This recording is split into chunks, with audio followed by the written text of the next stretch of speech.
Okay, you're listening to the award-winning Philadelphia Hall Monitor here on WPPM 106.5 in Philadelphia, on Comcast Channel 66, and streaming live at phillycam.org.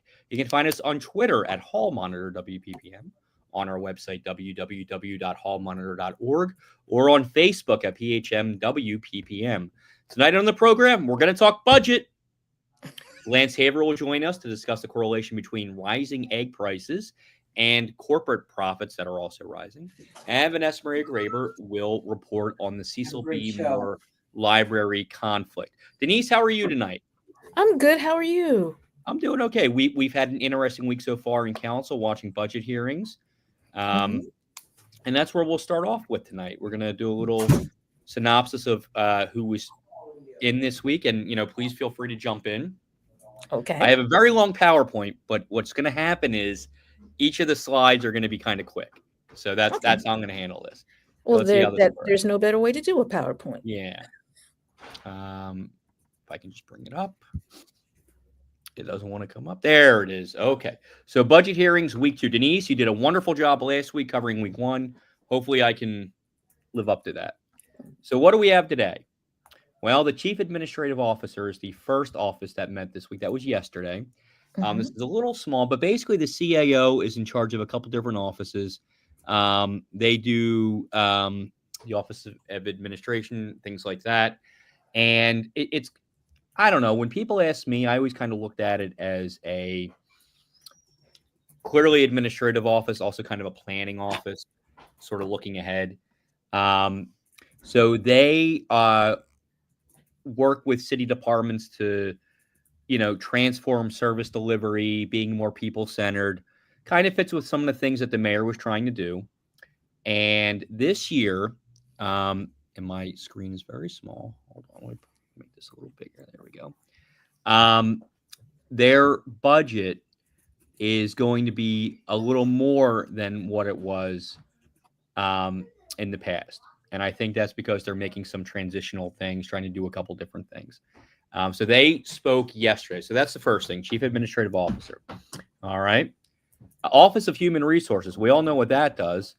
And they are an office that hires for the city and does other things. Okay. I have a 4-year-old here.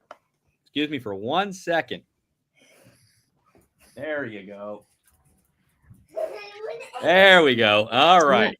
Tonight's special guest star, Owen. My son, Owen. So anyway, the Office of Human Resources, they hire people, amongst other things. The city currently has almost a 20% vacancy rate in city jobs across the city. The biggest ones are like the ones you would expect: police, fire, and prisons. So they're the ones where they're having the most problem. But there are a lot of jobs open across the board. So some of that discussion is about what are we doing to fill these jobs? How are we trying to get people? Just a quick little aside. The way to do it is money. So I just want to put that out there. But there have been some questions about that. So that's kind of the org chart for human resources. They do the hiring. So their budget has changed a little bit. So last year was about 14. Now it's going to go to about 10, 11. They're going to be looking to bring more people in, trying to fill some of these jobs. It's been a problem for a while now. And just as an aside to this, when we talk about the fund balance, if it's higher than expected, one of the reasons for that is because the city didn't hire all the people that they had allocated funds for. So at the end of the year, when they have money left over, it's because they didn't hire somebody, in some cases. So that's just something to keep in mind. Innovation and technology. This is one of the offices that used to get abused when they would come in because, I don't know any place I've ever worked where the technology worked the way you were supposed to. So I think that, this one was a little better because I think they have some newer people in there. They're getting their feet wet. So the way this works is the chief information officer has a couple people or a couple departments that report, but they handle a lot of the technology for the city. They look to bring in people to do this work. There are actually some great people at city council. The people who run the TV station, everything, they're excellent. and they've helped me when I've had questions about things. So their budget is going down a little bit too. It was about 14 million last year in the last year's budget. Now it's going to be between 10 and 11 in this year. 16. That's going up. 16 in this budget. So you're going to see an increase of about $5 million, $5.5 million for their budget. Oh, that was human resources. Excuse me. We got the wrong thing in there. All right, we'll fix that in a minute. Office of Procurement. There's a brand new procurement commissioner who was just appointed about 2 weeks ago.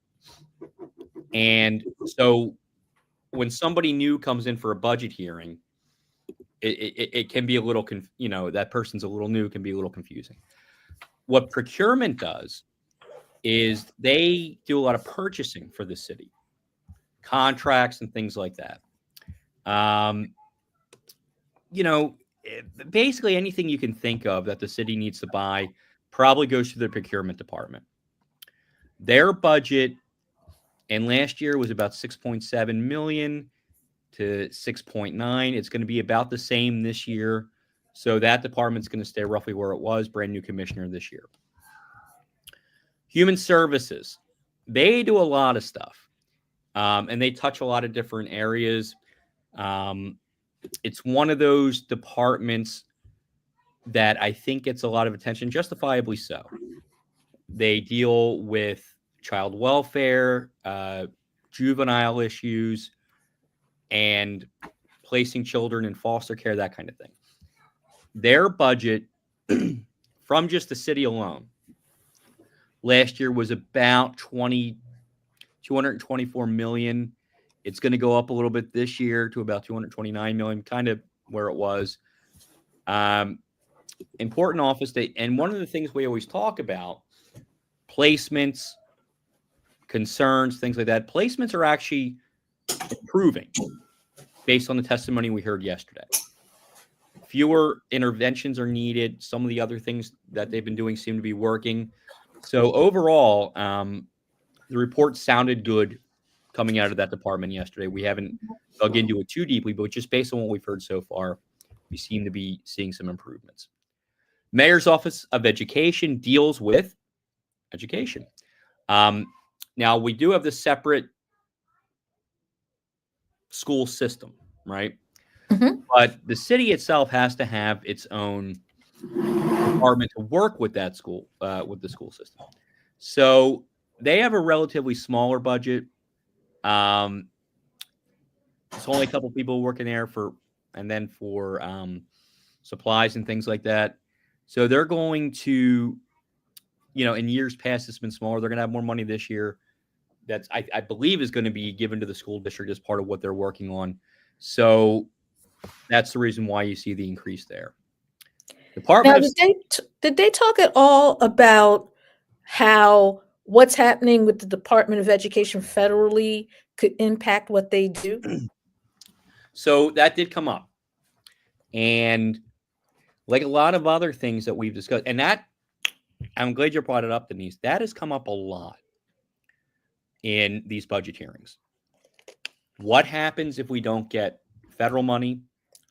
What happens if some grants get canceled? As a matter of fact, today even, and we'll get to this department in a minute, but the government had canceled a contract for planting trees. The federal government just cut the funding. So today in the hearing, I believe it was the council president who asked, now that we don't have the money, what are we going to do? And the person who was testifying said, actually, we just found out this morning that they reinstated it. So nobody knows. It's almost like a minute-to-minute kind of thing with some of these things. There's a lot of concern about, well, what happens?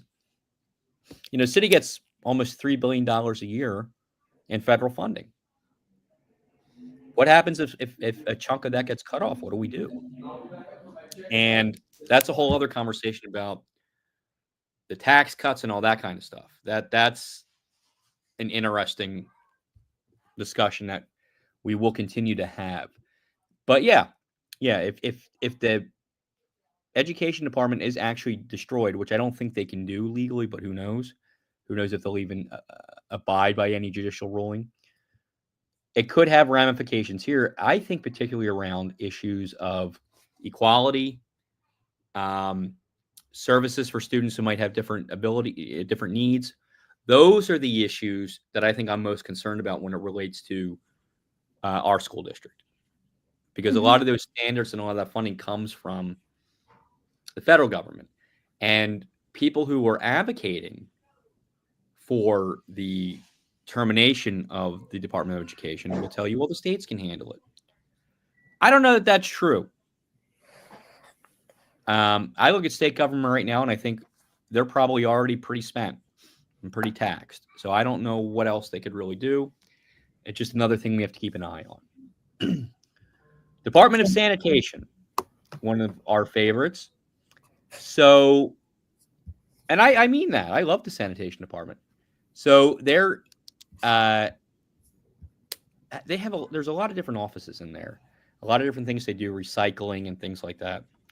And then when we talk about sanitation, we're also talking about the Office of Clean and Green and CLIP. So the Office of Clean and Green is one of Mayor Parker's initiatives to like clean up the city, literally. And it's something that, you know, I don't know how many times we can hear the catchphrase again, Denise. Cleanest, greenest big city in America with economic opportunity for all. I often hear it in my sleep. I think the department heads are given a template for their testimony, and that's the first thing. It has to be said. It's trademarked and branded. So, and then CLIP are the people who go around and actually do like cleaning. They'll do, I think, things with even like, you know, minor yard work, that kind of stuff. So an important department. So all these kind of fall under sanitation. And what I want to get to here in my notes, one of the problems, and we've reported on this before, is what I you know, I'm just going to be blunt about it. I consider it environmental racism. There is a trash incinerator in Chester, Pennsylvania, which is not far from Philadelphia, where we send a lot of our trash, and it gets burned, and it's right in the middle of a neighborhood, and the kids who live around it have 30% higher chance of getting asthma. Is this the same incinerator that former mayoral candidate Jeff Brown made famous with his famously dismissive comments about it? Yeah. So this is it's another one of those issues where we have to look at it and say, well, is this what we want to be doing as a city? And Councilmember Jamie Gaudier brought that up. Do we still have this contract? How does the contract work? What do we do with it? And, you know, these are still questions that need to be answered. The contract, I think, doesn't expire for a couple more years. But as we're getting close to that, the city really needs to find another way to do this, because you're just taking our problem and giving it to somebody else, and you're hurting people. So why are we still doing this? And I'm glad you brought that up. Another question that Councilmember Gaudier said is, you know, how much recycling are we actually doing in this city? And this is a big question. We've been hearing for years that sometimes people just see the recycling and trash going into the same trash truck. What's really going on here? Some numbers have it at 13% of our recyclables actually get recycled. I don't know.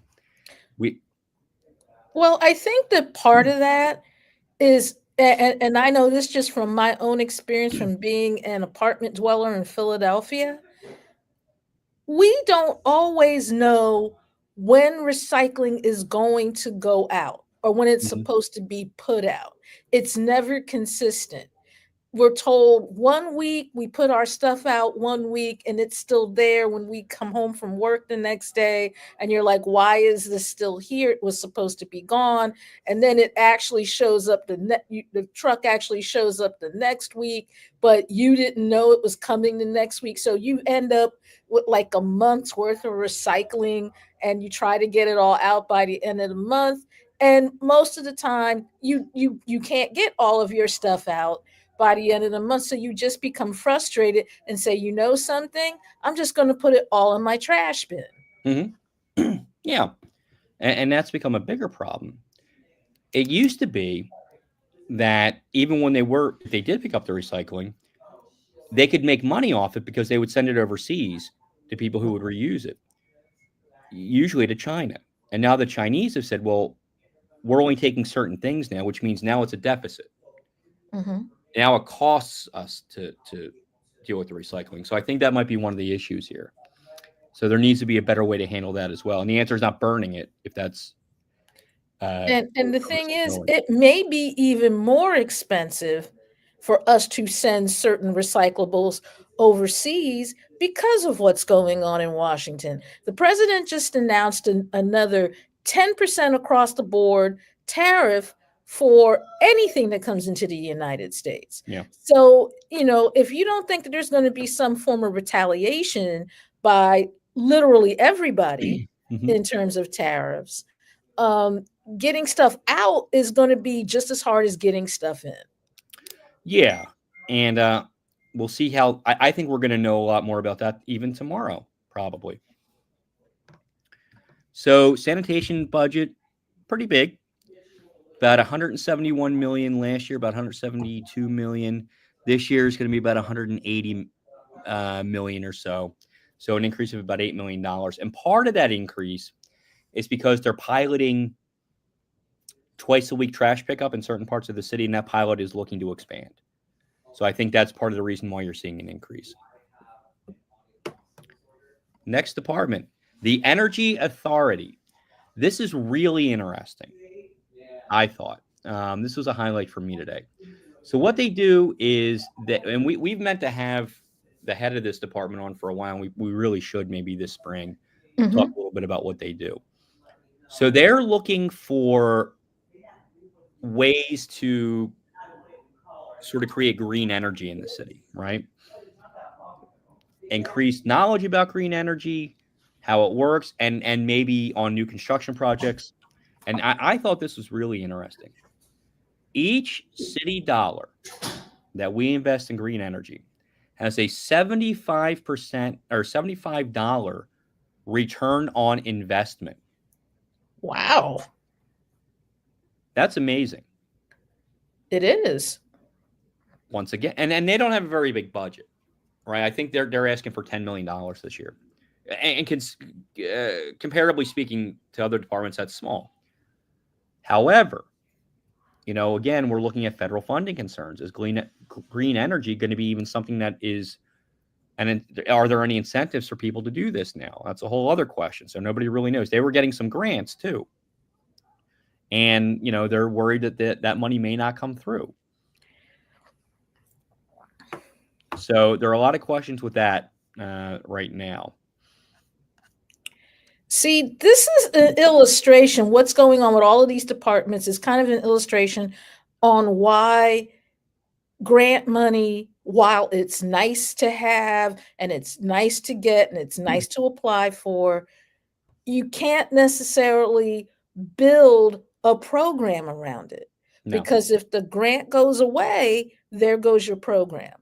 The only thing you can do is if you can find a way to say, okay, this funding is going to be for like 3 years. Mm-hmm. And we know we have that 3-year program. And then, but as you see here, last year they asked for just over 6 million. This year they're asking for 10. They got 8 million in grants and revenue. And some of that's from the state. Mm-hmm. And now they're not so sure about this year. And I understand that that's a problem. Something else that came up during this discussion, just a couple of things that stood out to me. 92% of our housing stock in the city was built before 1978. Yeah, I heard that. I was like, wow. Now, we knew that the housing stock in the city was old. I believe the average age of a home in the city of Philadelphia is about 85 years, 85 years old, something like that. But that number really stood out to me because you would think, we see all these new buildings everywhere, all over the place, right? You can't go down Market Street without seeing 3 or 4 or even more condos or apartments or buildings, brand new ones. So that number shocked me a little bit. And that's why programs like the Built to Last program are really important. And there's, people are concerned about funding for that as well. Built to Last is that help people make repairs. If you have an older home, my house is about 110 years old, I think. Wow. And it's drafty sometimes, and I have to fix those things. But sometimes people aren't able to, and they need some help. And that's why those are good programs, because they can keep people in their home and they can make it more energy efficient and save people some money. But see, this goes back to the discussion of the 10-year tax abatement and the fact that when it was marketed, it was not marketed to homeowners, despite the fact that homeowners could take advantage of it. If people knew that they could take advantage of the 10-year tax abatement as homeowners, a lot of these older houses would have already had these improvements already. Yeah. There could have been ways to help do that. And if you have a program like this in conjunction with the tax abatement, that's even better, right? Because then it's almost like a double saving, which I think would be really, really appealing to people.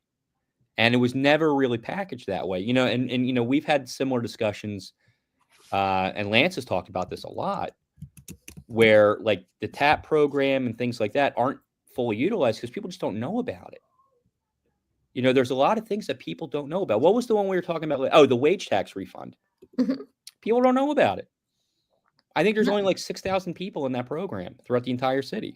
So, I mean, these are things that, people knew about it.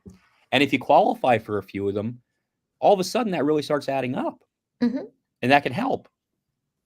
So that's where we are with the Energy Authority. We're hoping that, at least I'm hoping that their grants do come through. They're able to do some of what they are hoping to do, because they're doing a lot of neat projects on getting people to understand how solar power can be useful and where they can get rebates and tax credits and help with getting solar energy. These are good, useful programs. And again, we have to see what's going to happen at the national level, because maybe, who knows what's going to happen there. So, Denise, this is the department that I think gets the most ire from our viewers and readers and listeners, and definitely the city council people. The streets department. So, Denise, I want to ask you a question. What do you think is the average turnaround time between the time you call in a pothole and the time it's fixed? 10 years. According to the streets department, 3 days. Okay. Now, it just feels longer. Yes. So apparently, though, there are different types of potholes. Okay. So some potholes are not really potholes. They're construction holes. And the streets department doesn't fix those. Because, and there's a reason for this, I think. But, if somebody's doing construction work and they dig a hole, it's their responsibility to fix it. So the streets department doesn't do that. So that's why sometimes when you call them, they come out and look at it and say, well, that's not a pothole. We and Councilmember Jimmy Harity has talked about how there is a professional definition of what a pothole is. And he's explained it. So I kind of get that. But again, sometimes the trick is in knowing what the terminology is. And then there are the potholes. And then you have to figure out what kind of street the pothole is in. If it's a state road, you have to go to the state. If it's a city road, you got to go to the city. And if you're driving down Delaware Avenue and you see all of these railroad tracks with holes next to them, and you hit one of those holes and take out all of your tires, that is another branch of government altogether. Yes. That's Conrail. Well, And what was really interesting today, they were talking about bridges. Mhm. The city has a lot of bridges, and I'm not just talking about the big ones. And apparently there are sections of North Philadelphia and in Councilmember Ketsi Lozada's district and Councilmember Jay Young's district where there are several bridges that are out and haven't been fixed in a while. Yeah, well, when we talked about how old the housing stock is, the bridges are probably at least that old too. There's a bridge right by my house that's almost 100 years old. I've noticed that when I drive over it. It's a little concerning sometimes.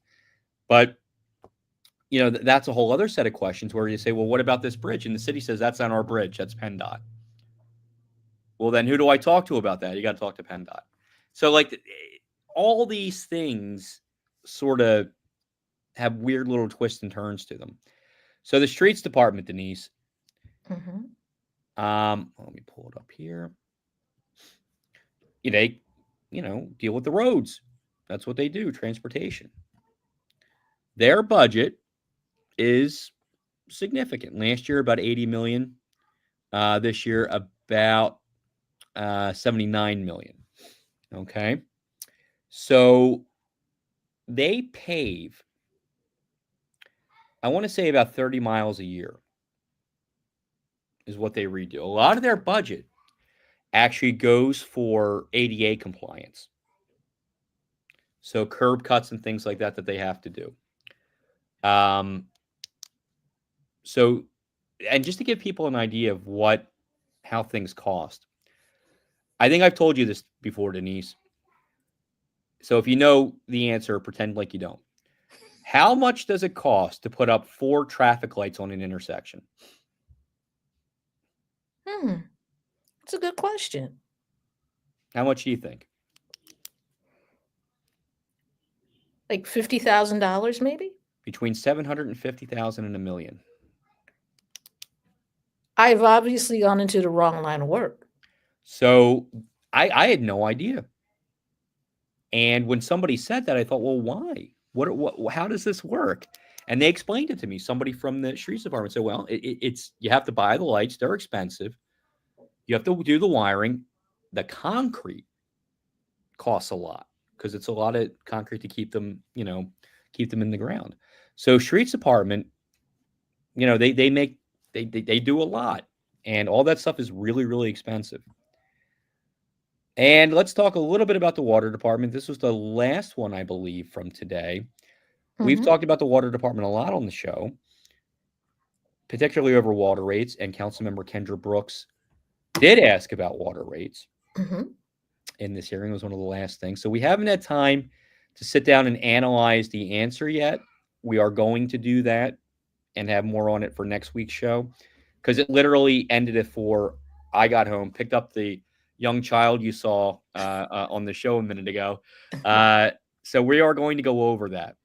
But the water department touches a lot of different things. They do cleaning. They handle the pipes and the water mains. The average water main, Denise, I think Commissioner Heyman said was about 80 years old. Many of them are cardboard. Yeah. And you have some that are even wood because of how long they've been water mains in Philadelphia. Yeah. They predate, they're as old as some of the housing stock. Yes. And so they break from time to time. It's going to happen, especially in the cold weather. So the water department budget, they're what you would call an enterprise fund, meaning they get their money from the water tax, which is going up again this year. So their budget last year, about $570 million. It's going up this year by about $71 million. And that's to maintain all the pipes, all the treatment plants, everything that goes into it. Significant, very significant. And we're going to talk more about that budget coming up because, again, I want to analyze and have our own Lance Haver look at it too. Their report, their budget report, and see where all the numbers line up. So, and the aviation department, Denise, that's the airport. Their budget this year is going to be about 250 some million. A lot of questions about the 2026 stuff and the preparations they're making for that. We're going to talk a little bit more about that down the road. Yeah, they're going to be a very important department because no matter what you're coming to Philadelphia for, chances are you're going to fly here. Yeah. And especially when you have stuff like the World Cup where people are going to be flying internationally, it's going to be interesting to see what happens with the airport because everybody I know that ever flies into Philadelphia, one of the first things they say to me about Philadelphia is, I'm sure your city's nice, but your airport sucks. Yeah. So it's going to be interesting to see what they do to change that dynamic. Not nearly as bad as the airport in Birmingham, Alabama. No. Which we were talking about today when we went to that we're conference not going to here. bring that up because I'll have a flashback. But who we will bring up now is Vanessa Maria Graber. Vanessa, how are you tonight? Hello, I'm good to be here. So a couple weeks ago, you attended an event, and this has been going on for a while, and the story just sort of keeps going. So tell us a little bit about it. So actually, a few weeks ago, I received an action alert to save the Cecil B. Library. And there was a community meeting about that. Incidentally, I ran into one of the librarians from the Cecil B. Library at my local coffee shop. And they were relocated to the library, which is next door to my coffee shop on Girard Avenue. And I asked them about the alert, and she happened to say, oh, I'm a librarian there. I can tell you all about what happened. And she explained that their library was currently closed, and she had been relocated to another library. And prior to that, the library... Oh, I'm sorry.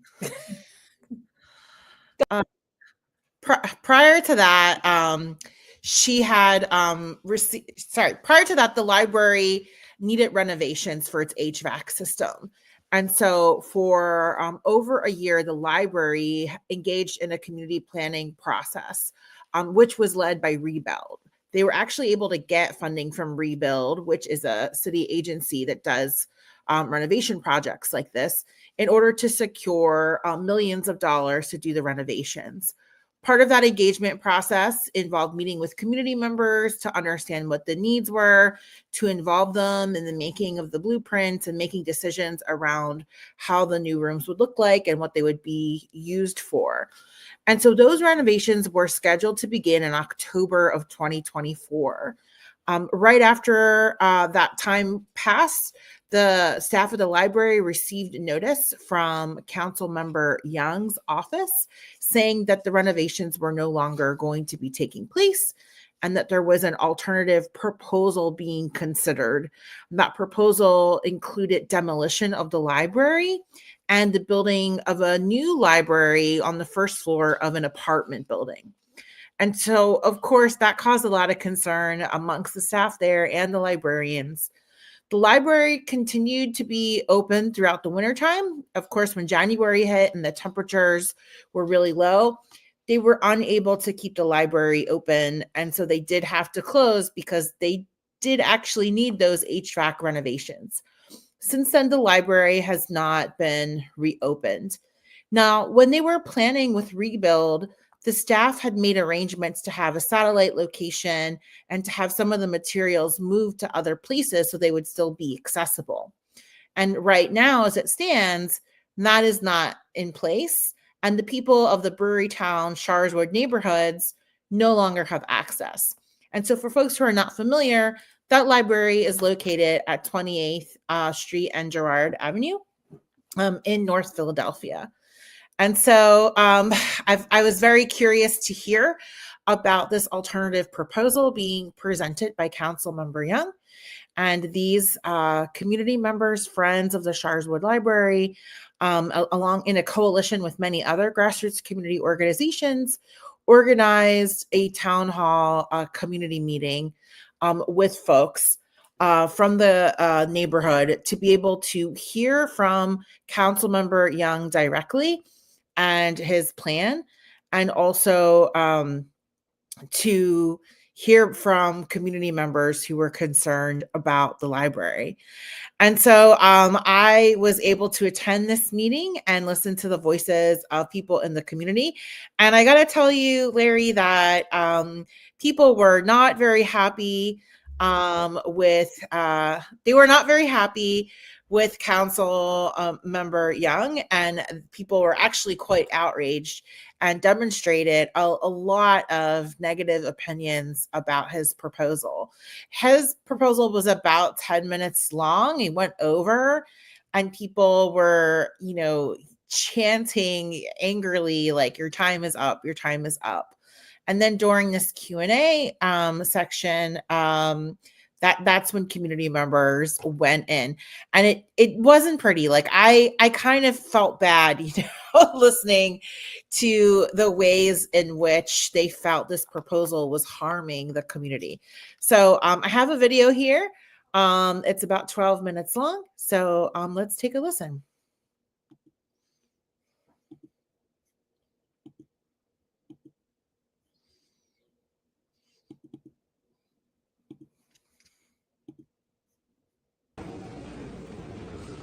So this really should be an easy win for us tonight, right? For everyone in the room. The goal is to make sure we have a plan for the library. What happens when we leave from here, making sure we have plans for renovation. We have plans if there needs to be a temporary library location, and that is the entire goal for this evening. So you are pushing for mixed units above the library. We resoundingly do not want that. We want a library. We requested a room approximately the size of the average living room for multiple use space, for speakers, for crafts, for authors to come in and do signing, and for us to have other storytellers to come in, because we have all those organizations right here, like Keepers of the Culture, right here in the city of Philadelphia. We also requested on-site janitorial services during the time that the library is open. We want quality cameras and lighting in the front and in the back, in the interior and the exterior of the library. We have asked for security at the entrance with a guard posted during the hours that the library was open and 1 hour after closing, so that staff can have safe travel when they leave. We would like to have more intergenerational programs. We are not putting down our youth, but we're about connecting families and strengthening families. That calls for intergenerational programs. We want to see in the construction, which we have not seen in our neighborhood, representation of the people who live here. Okay? We have many African Americans who live in this neighborhood who have not been in one, they've not been represented in the construction that is going on. So we say to you, we don't know where you're talking about, who you got the information from. And when we talk about affordable housing, you need to have a definition. Because if it's not going to be 30% based on someone's income, then it's not going to be affordable. Tax credit properties are making people homeless. As a nurse in healthcare for the homeless, I'm talking about what I know, not what I heard. My name is Vivian Gray Reagans. I've been in this community 77 years. I am not an advocate for multi-level housing over top of the library, though I do believe we got not a million, but we got a lot of empty lots where you can build housing and affordable housing. And whatever that means. PHA has been my neighbor, and I am not happy with them. Okay, I had a house next door to me for almost 50 years empty. It was a mess. I Yeah. won't go into all of that. They finally tore That's it right. down, Yeah, and now it's gonna be an empty lot. and now it's an empty lot. You're right, for $40,000. They tore our house I down got when I was another one on 15. the other side of me now. There are many issues that have been come out in this meeting, and I've heard many PHA things not that here. could possibly be solutions. I don't think putting it on top of the library is one. We can build the library up many levels if you'd like to do Yeah. that, and add more spaces. Those two buildings on the left of the library could go. They were the ones, that building that broke into the walls years ago and stole the Right. computers. That's right. They came right through the wall. I'm not gonna talk long because it's just so many issues. I'll be at your office. So a couple of things that I want to touch on. You talked about the median income and how the community drives the median income.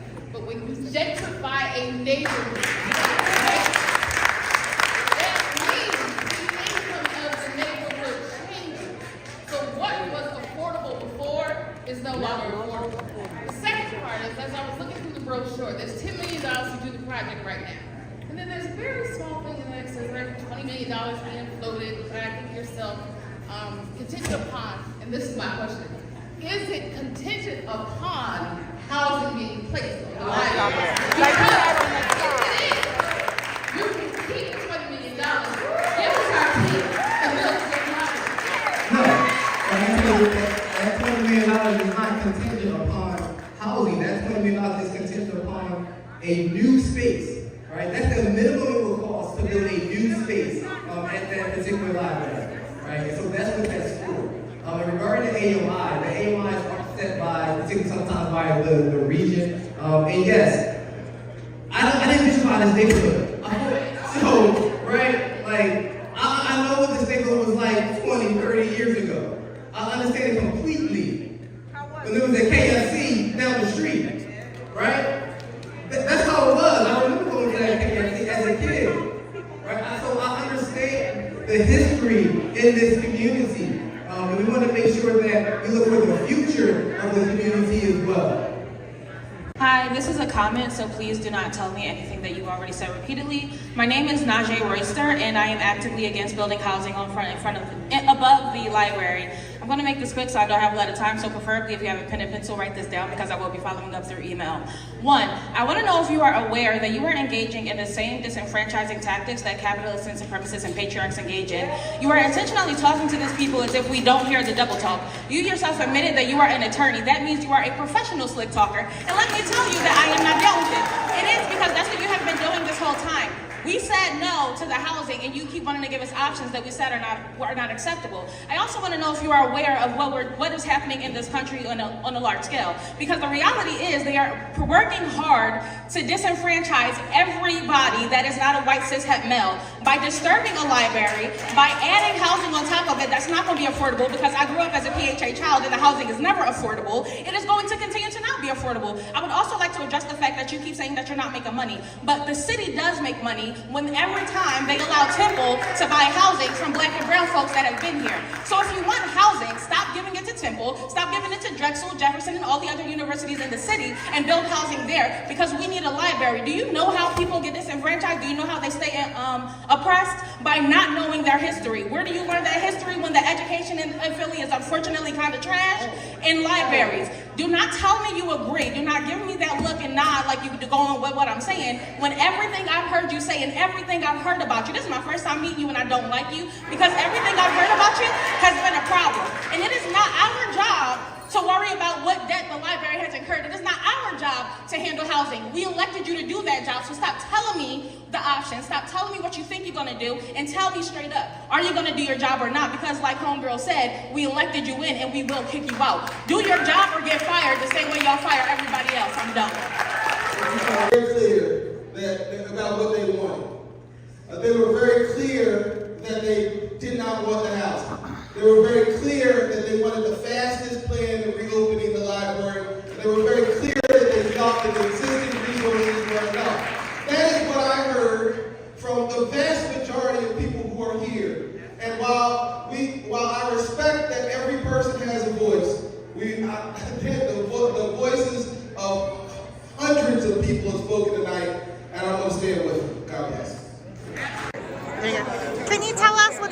steps in the process are in regards to this plan? Hi, yes, Councilman Jeffrey Young. We had a robust community meeting tonight to talk about some options for the future of our library in this community, the Cecil B. Moore Library. The community was loud and clear on some of the options that they want like to see. We are still moving forward with the survey process as well with the community to continually to engage what the community wants to see. And once that survey process is going to be complete, then we can just figure out and determine how to move forward with the future of the Cecil B. Moore Library.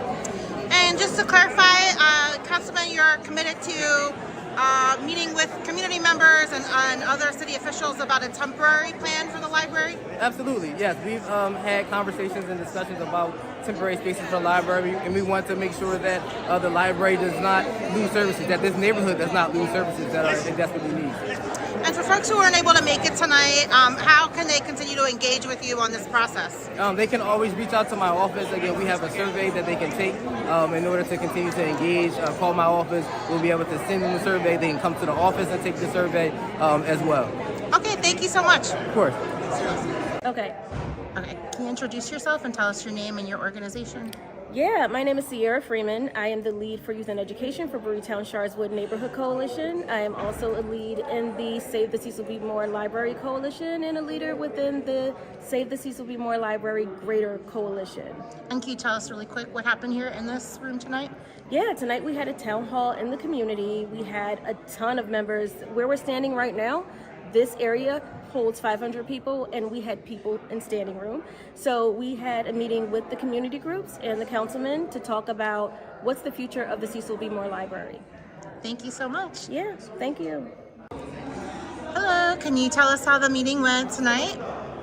I would say the meeting went really, really well. I was so excited to see so many neighbors that I saw while canvassing that, that would say they would tell their neighbors, and seeing them show up with their neighbors and making their voices heard, that they want a library renovated now. And they want full access to the funds that are available for this library now. So very happy, think it went really well. Can you tell us what the next steps are with your groups?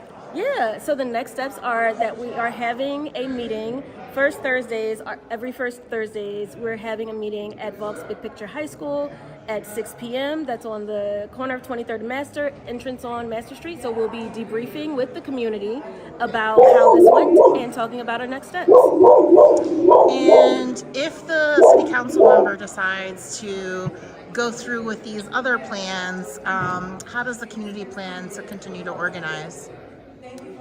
You know how the saying goes, we fight and then we win.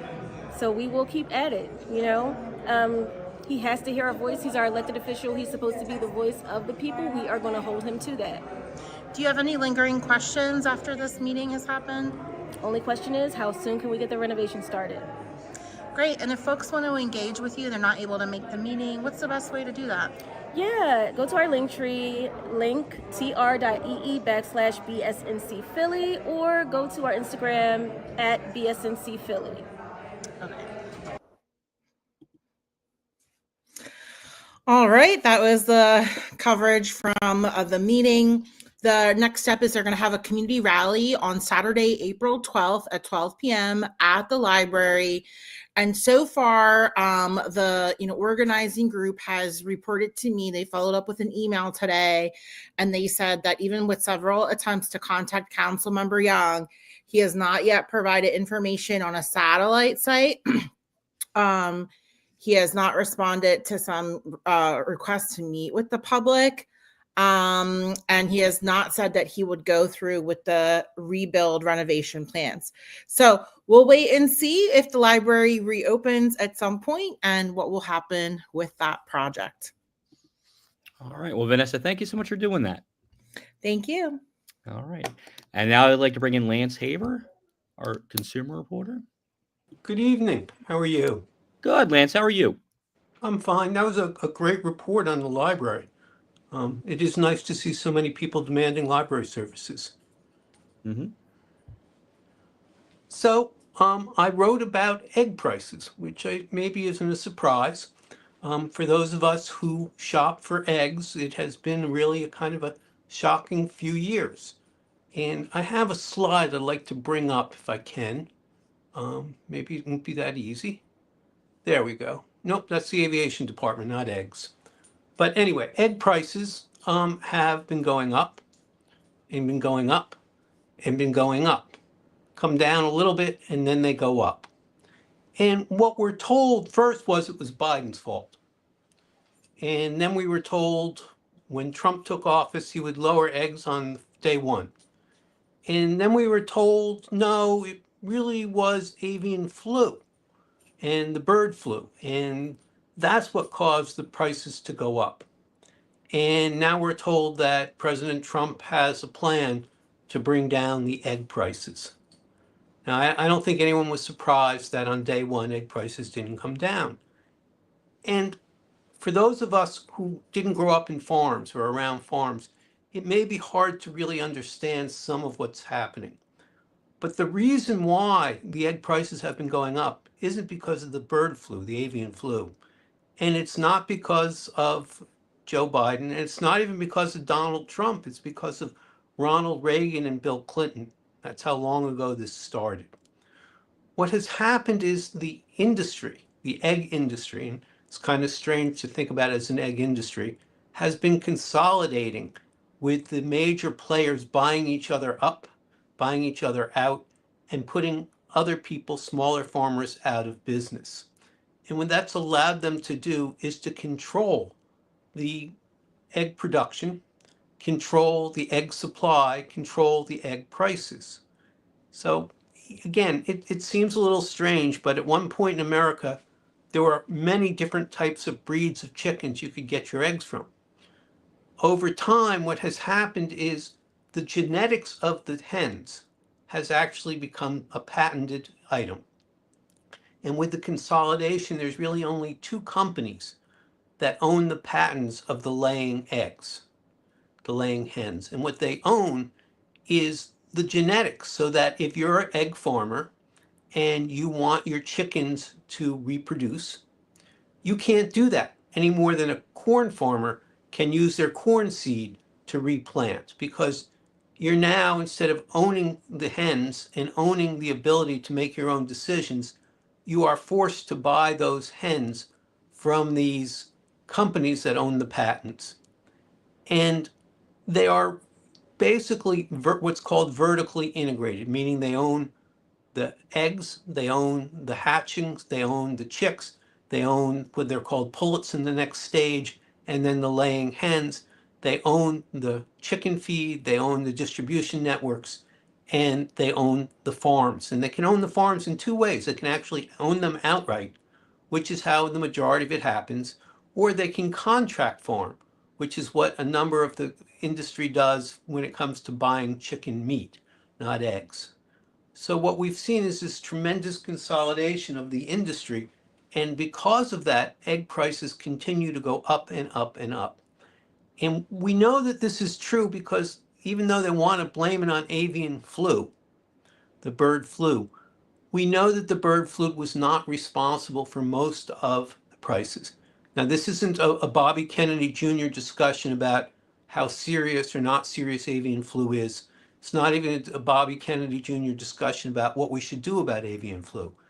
I'm not going to say that avian flu is not real.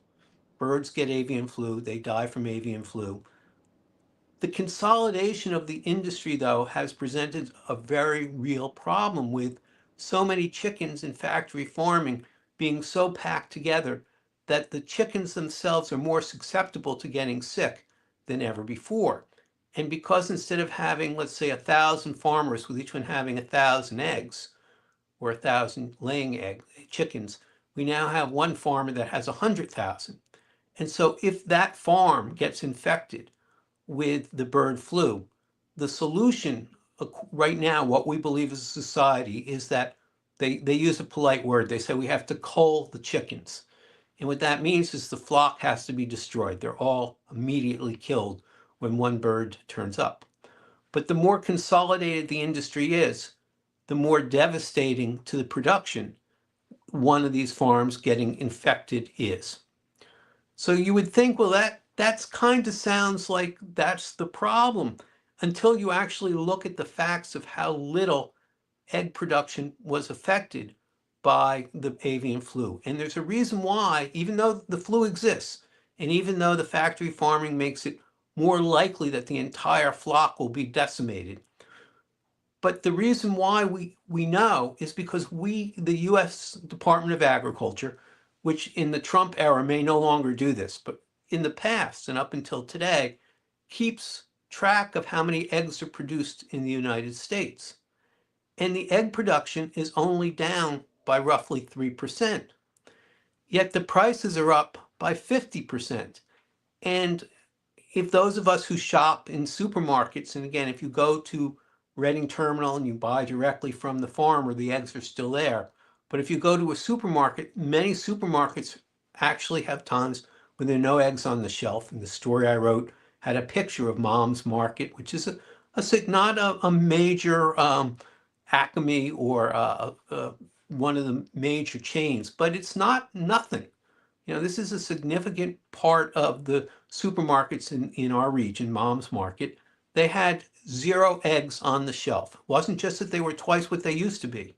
It was twice what they used to be and they didn't have any.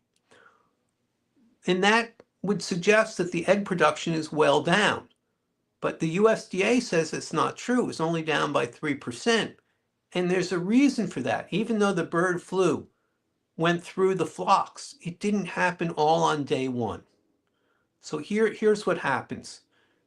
A farm gets, the chickens on a farm get the avian flu, and that flock has to be culled, has to be destroyed. And then that production is no longer exists.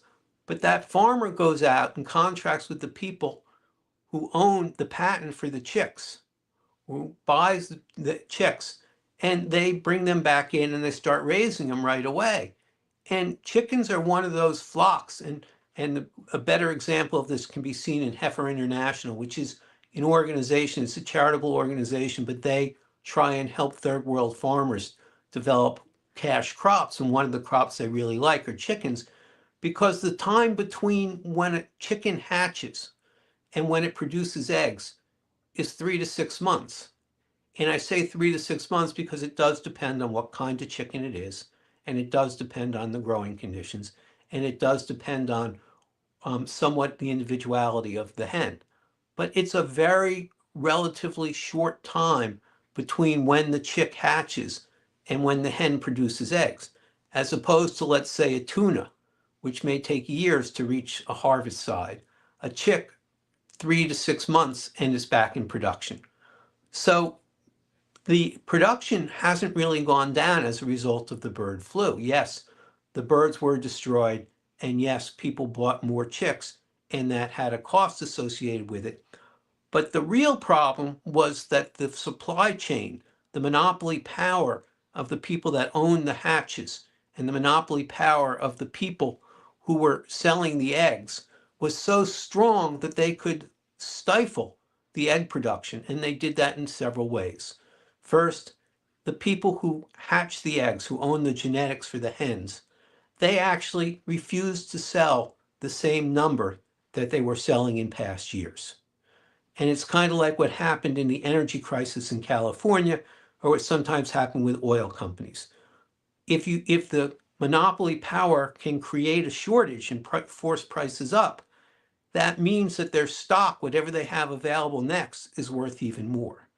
So when it came to California's energy crisis, what the power companies did is they simply turned off their generating plants, and there wasn't enough power in the grid for everyone to get the electricity they needed. So then when it was an auction price, because they were shutting down the power plants and there was a shortage of supply, the price went up. So the people who studied businesses, and again, there's an awful lot of money to be made in these industries, they looked at that model and they said, well, if we don't sell as many chicks as we did in the past, then we can raise the price on the chicks we are selling because we'll reduce the number of eggs in the system. And they did that, but they still only cut the supply by roughly 5%. And again, I have a chart, but I don't think I'm going to be able to get it up. And so that's the first part of where it gets shrunk. The second part is The companies that are growing eggs, producing eggs, whatever language you want to use in America, many of them are owned by private businesses, so you can't see their economics. But one, Cal Maine, is a publicly traded company.